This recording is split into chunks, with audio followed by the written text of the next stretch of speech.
আরেকটা মেয়ে দেখেন গলায় কাটা অবস্থায়, ধর্ষণের পর গলায় কাটা অবস্থায় হেঁটে বেড়াচ্ছে। সাংবাদিকদেরকে এদিক থেকে আমি ধন্যবাদ জানাই যে আপনারা এই ধরনের তথ্যগুলোকে একটু জোরালোভাবে পরিবেশন করে।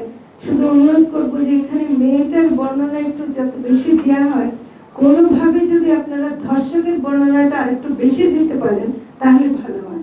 ধর্ষককে চেনাতে হবে, ধর্ষকটা কে এবং ধর্ষক কেন করছে তার পরিস্থিতিটা বেশি বলতে হবে। মেয়েটার কথাটা পারলে মেয়েটার নামটাও একটু কম বলাটা ভালো, কারণ এই মেয়ে যদি বেঁচে যায় তার জন্য জীবনটা আরো কষ্টকর হয়ে যায়।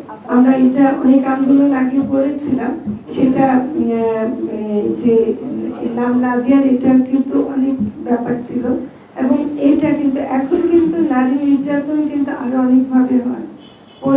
পরিবারে স্বামী দ্বারা স্ত্রী নির্যাতন প্রায় ক্ষেত্রে হয়, এটা বলার অপেক্ষা রাখে না। তারপর হলো যে কর্মক্ষেত্রে নানা রকম যৌন হয়রানি যেটা আমরা বলি।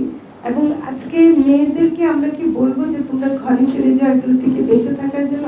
ঘরেও তো নিরাপদ না, উনি নিজেও বলেন যে আমরা কোথাও নিরাপদ না। তো কাজেই আমরা মেয়েদেরকে ঘরে ফিরিয়ে না দিয়ে আমরা মেয়েদেরকে শক্তিশালী করাটা, এবং এই জন্য আমি নারী শক্তি নামটা পছন্দ করছি, কারণ এই নামের মধ্যে একটা শক্তি আছে। এবং আসলে নারীদেরকে আরো বেশি শক্তিশালী হয়ে আরো বেশি পড়াশোনায়, কর্মক্ষেত্রে, রাস্তায় কোন একটা কিছু হলে তাদেরকে যেন আমরা রাস্তায় এবং সবখানে দেখি। আমি অনেক সময় খুব, আজকের মঞ্চটা খুব সুন্দর যে আমরা অনেকে মেয়ে মাত্র একজন পুরুষ আছে, এটা দেখতে আমার খুব ভালো লাগছে। কিন্তু অন্য জায়গায় দেখা যায় যে কোনো মানে নারী নাই, শুধুই পুরুষ। এবং এটা এই যে শুধুই পুরুষের যে একটা সংস্কৃতি গড়ে উঠেছে রাজনৈতিক ক্ষেত্রে, এটাও কিন্তু আমাদেরকে ভাবতে হবে।